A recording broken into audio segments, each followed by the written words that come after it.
Alors, Wall Street English est le numéro 1 français et mondial des formations à l'anglais. On forme essentiellement des adultes de plus de 17 ans, on ne prend pas les plus jeunes. Et on est développé sous forme de franchise depuis le début, avec à peu près un tiers de centres propres et les 2 autres tiers en franchise, ce qui donne un très bon équilibre dans le réseau.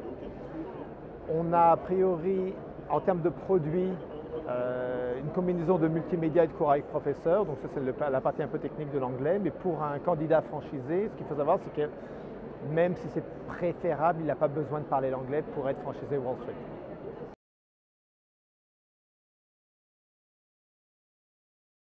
Alors dans un premier temps, un franchisé, il va avoir une équipe de 5 à 10 personnes. Donc on cherche quelqu'un qui est capable de manager une équipe de 5 à 10 personnes, mais on cherche surtout quelqu'un qui est capable de vendre des cours d'anglais à un particulier et vendre des cours d'anglais à des entreprises.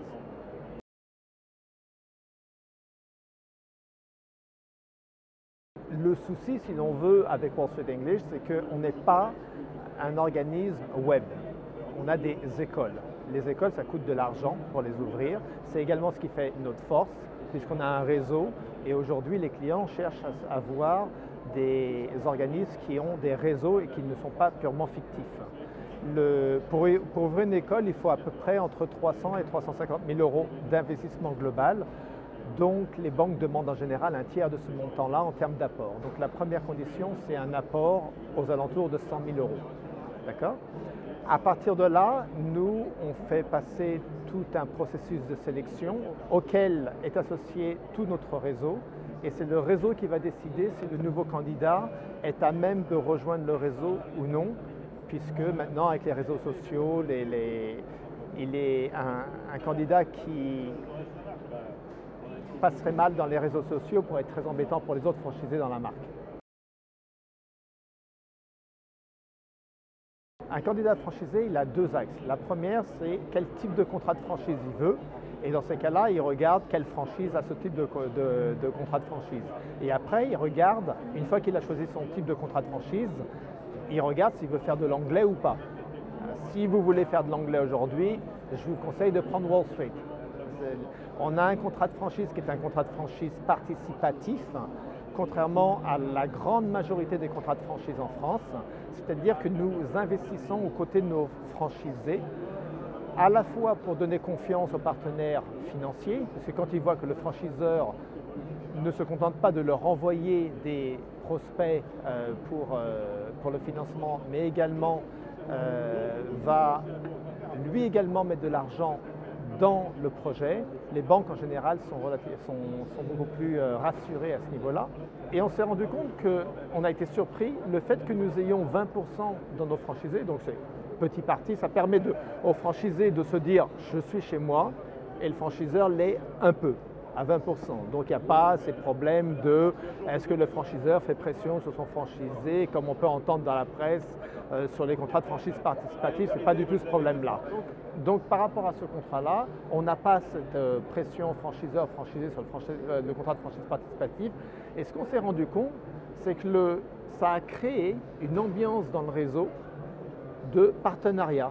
Les franchisés me considèrent comme un actionnaire minoritaire qui a accès à toute l'information du réseau et qui consulte régulièrement pour leurs différents choix d'investissement.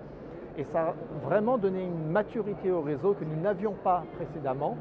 Et tout candidat qui rentrerait dans le processus de sélection verrait à quel point le franchisé a réellement son mot à dire dans notre réseau.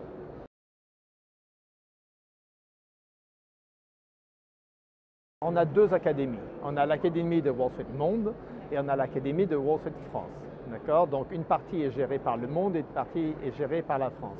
Un candidat qui rentre chez nous va rentrer en formation théorique dans un premier temps, histoire de connaître le marché. Puis on va lui conseiller, même si ce n'est pas obligatoire, on va lui conseiller de faire du shadowing, c'est-à-dire d'aller avec un franchisé pendant 1 ou 2 mois pour apprendre le marché. Après, une fois qu'il a appris le métier et le marché, il va revenir chez nous en formation pour 1 semaine où on va véritablement lui apprendre à faire tourner une école Wall Street. Et enfin, en dernier lieu, une fois qu'il aura ouvert, on va faire un accompagnement d'1 journée entière tous les mois pendant 3 mois pour vérifier que le centre est bel et bien lancé. On se rend compte dans la pratique qu'il y a énormément de communication entre franchisés dans le réseau et que là où nous, on pourrait éventuellement oublier certaines choses, l'information est récupérée par le réseau dans ce réseau participatif qu'on a mis en place. On va bientôt ouvrir à Toulouse, et puis on cherche des candidats sur Nantes pour l'instant. Donc a priori, on est dans une phase, cette année, on est vraiment dans une phase où on explose en ce moment.